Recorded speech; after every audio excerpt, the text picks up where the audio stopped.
Assalamualaikum warahmatullahi wabarakatuh. Gimana kabarnya hari ini? Sehat semua ya? Oke. Sebelum kita mulai pelajaran hari ini, silahkan ketua kelas pimpin doa. Selesai. Selanjutnya seperti biasa, Ibu akan mengabsen terlebih dahulu. Ada yang tidak masuk hari ini? Ada yang menitipkan surat atau sejenisnya? Tidak ada. Berarti hari ini masuk semua ya? Oke. Mungkin di antara kalian ada yang masih ingat tentang pelajaran minggu kemarin?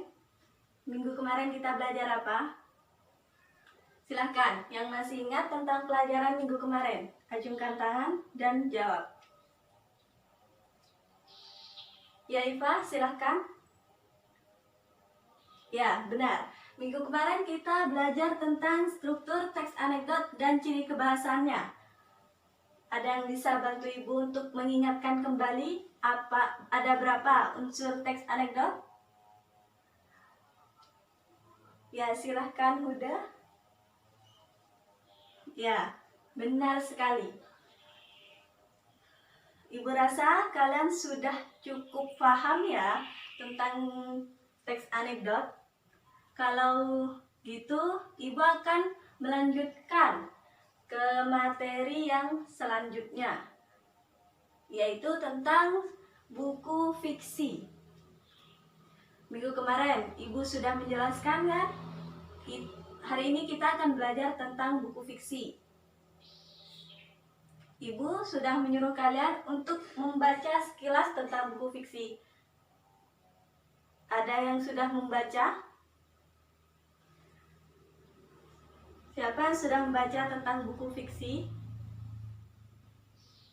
Mungkin ada yang tahu apa sih itu buku fiksi? Ya, silahkan. Ada yang tahu? Oke, kalau gitu di sini Ibu ada sebuah video tentang cerita fiksi. Kalian simak baik-baik video yang Ibu berikan. Nanti setelahnya Ibu akan memberikan beberapa soal kepada kalian. Jadi tolong simak baik-baik. Ya. Oke, ini dia videonya.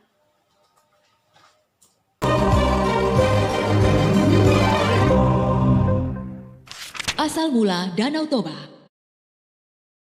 Di sebuah lembah daerah Sumatera, hiduplah seorang petani bernama Toba. Dia seorang petani yang sangat rajin. Namun sayang, hasil kebunnya tidak berhasil dan dia kelaparan. Karena lapar, maka Toba pergi memancing di sungai. Lama sekali dia menunggu hingga dia putus asa. Saat Toba memutuskan untuk pulang, tiba-tiba ada yang menarik umpannya. Toba kegirangan dan menarik pancingnya. Wah, ada ikan besar. Seru Toba, benar saja. Di ujung kailnya tersangkut ikan besar bersisik emas. Toba segera membawa ikan besar itu untuk dimasak di rumah. Sampai di rumah, Toba kecewa sebab kayu bakarnya telah habis. Tidak ada kayu bakar di sini. Sebaiknya aku akan mencari kayu bakar ke ladang sekarang. Kemudian, ikan itu pun diletakkan di dalam baskom. Dan Toba pergi mencari kayu bakar ke ladang. Aku akan makan enak hari ini. Seru Toba sambil membawa kayu bakar ke belakang rumahnya. Api sudah mulai menyala. Namun, saat Toba hendak mengambil ikan itu, alangkah terkejutnya ia. Sebab ikan itu sudah lenyap.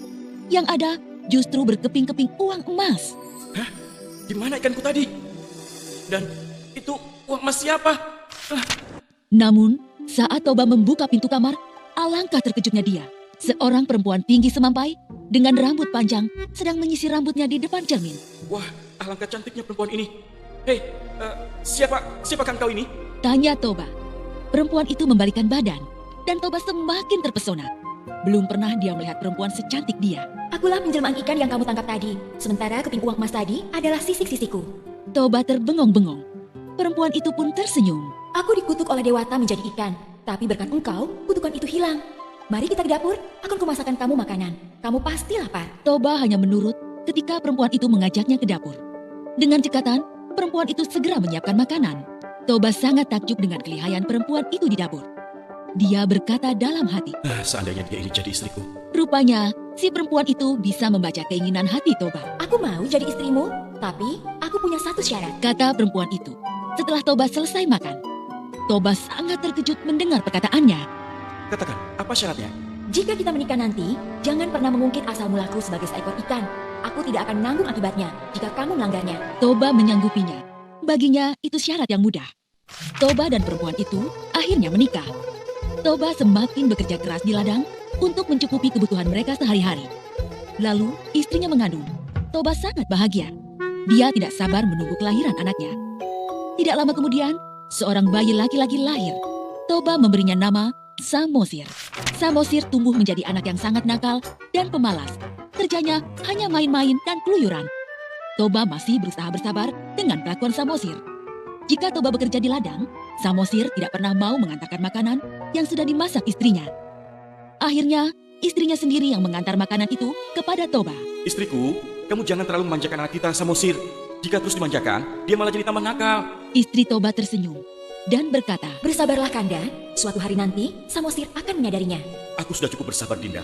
Tapi kesabaran itu kan ada batasnya. suatu hari, istri Toba membujuk Samosir untuk mau mengantar makanan ke ladang untuk Toba. Semula Samosir tidak mau, namun ibunya terus membujuknya. Akhirnya, Samosir mau. Baiklah ibu, nanti aku akan antar makanan ini untuk ayah. Namun di tengah jalan, Samosir malah bermain bersama teman-temannya.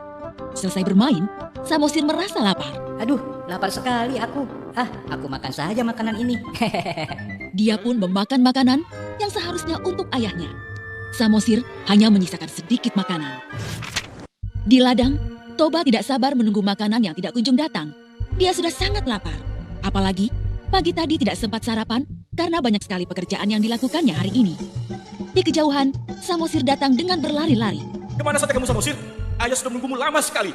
Huh, Samosir tidak menjawab dan langsung memberikan rantang berisi makanan. Betapa terkejutnya Toba, sebab hanya menemukan sisa makanan yang sedikit sekali.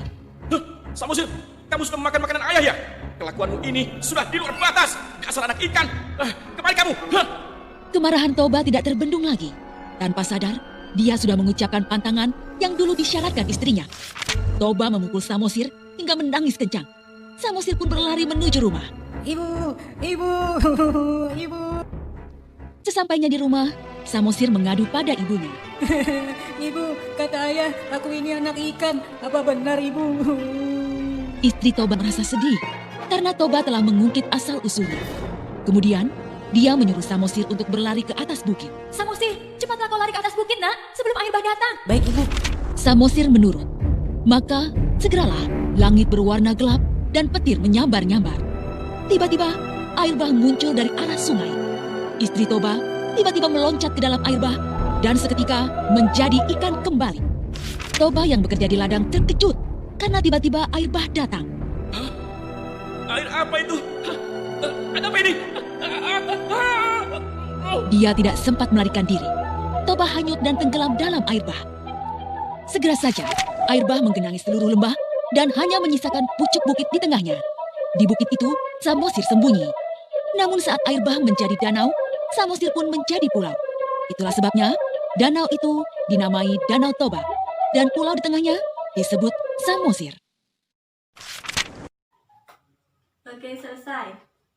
Gimana ceritanya? Menarik? Itu salah satu contoh dari cerita fiksi. Seperti yang Ibu katakan tadi, bahwa hari ini kita akan membahas tentang buku fiksi. Loh, kok beda, Bu? Katanya Ibu tadi akan membahas tentang buku fiksi. Kenapa malah menayangkan tentang cerita fiksi? Kenapa? Toh sama-sama fiksi kan? Ya, mungkin ada yang bisa membantu Ibu untuk menjelaskan apa itu fiksi? Ada yang bisa bantu Ibu? Silahkan acungkan tangan dan jawab. Silahkan. Yang bisa menjawab apa itu fiksi, Ibu kasih nilai tambahan. Tidak ada yang bisa. Itu artinya Ibu harus menjelaskan sendiri dong. Oke, baiklah. Karena kalian tidak bisa menjawab atau menjelaskan, Ibu akan menjelaskan sendiri apa itu fiksi. Fiksi adalah karangan non-ilmiah dari penulis dan bukan berdasarkan kenyataan. Jadi, artinya pengarang yang menulis buku fiksi itu tidak terjadi di kehidupan nyata, atau ceritanya yang ditulis dalam buku fiksi itu tidak ada di kehidupan nyata. Paham? Sampai di sini paham? Oke. Jadi intinya buku fiksi itu tidak nyata. Cerita dalam buku fiksi itu tidak nyata. Kalau nanti seumpamanya kalian membaca buku fiksi, terus kalian ingin menyamai dengan kehidupan nyata, itu tidak bisa. Kenapa? Karena penulis tidak pernah menulis buku fiksi berdasarkan kehidupan nyata. Sampai di sini paham? Paham ya? Nah, jenis-jenis fiksi ada 3. Yang pertama ada novel, yang kedua ada roman, dan yang ketiga ada cerpen. Nah, di sini ada 2 novel. Silahkan diambil. Nah, itu kalian bentuk menjadi 2 kelompok.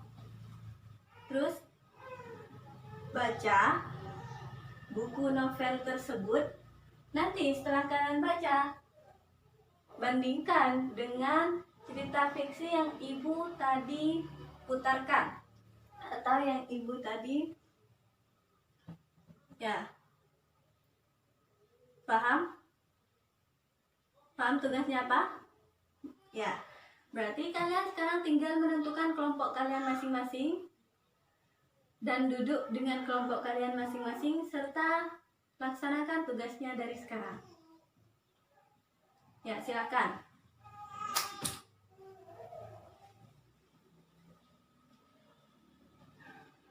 Oke, gimana? Ada yang merasa kesulitan? Kalau merasa dan tidak dimengerti, silakan tanya ke depan.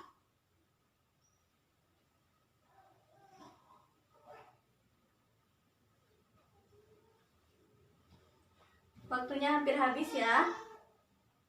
Ada yang merasa kesulitan? Sudah berapa persen? Hampir selesai? Ya, silakan kerjakan. Kalau yang sudah selesai, silakan menghadap saya.